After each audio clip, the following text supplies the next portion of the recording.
আজকে প্রচারের শেষ দিন এবং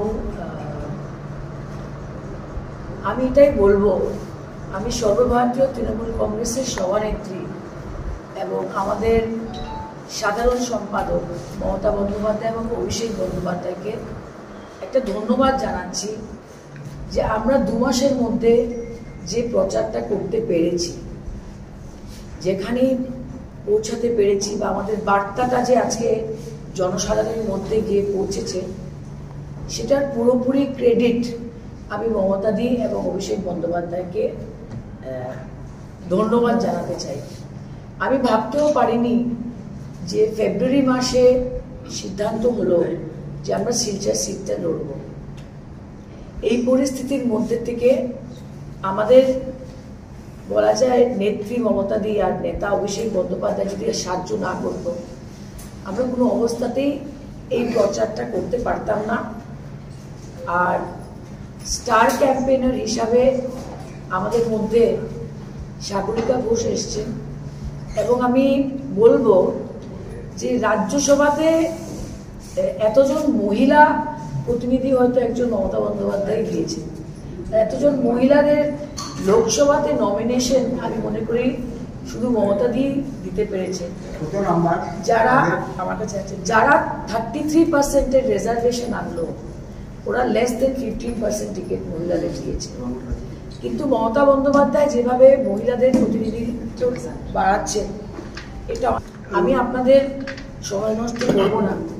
আমি মাননীয় সাংসদ সাগরিকা ঘোষকে বলবো আপনাদেরকে বলবেন সমস্ত এই নির্বাচনের ব্যাপারে।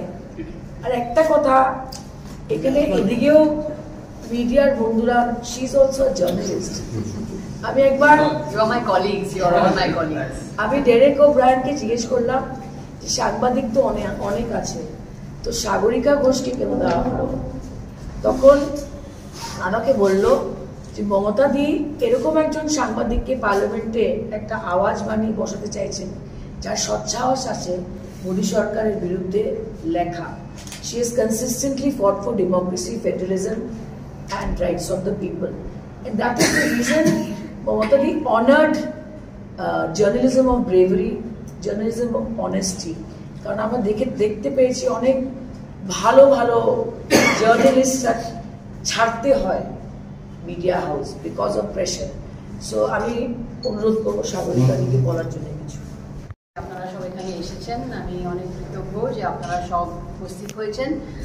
আমি সুস্মিতা দেবকে অভিনন্দন জানাচ্ছি যে এত কম সময়ে সুস্মিতা আমাদের দলনেত্রী মমতা বন্দ্যোপাধ্যায় যেরকম বাঘিনী, সেরকম সুস্মিতা দেবও আমাদের শিলচরের বাঘিনীর মতো একলা লড়ছেন আর বাঘিনীর মতো একটা ক্যাম্পেইন তৈরি করেছেন 2 মাসের মধ্যে।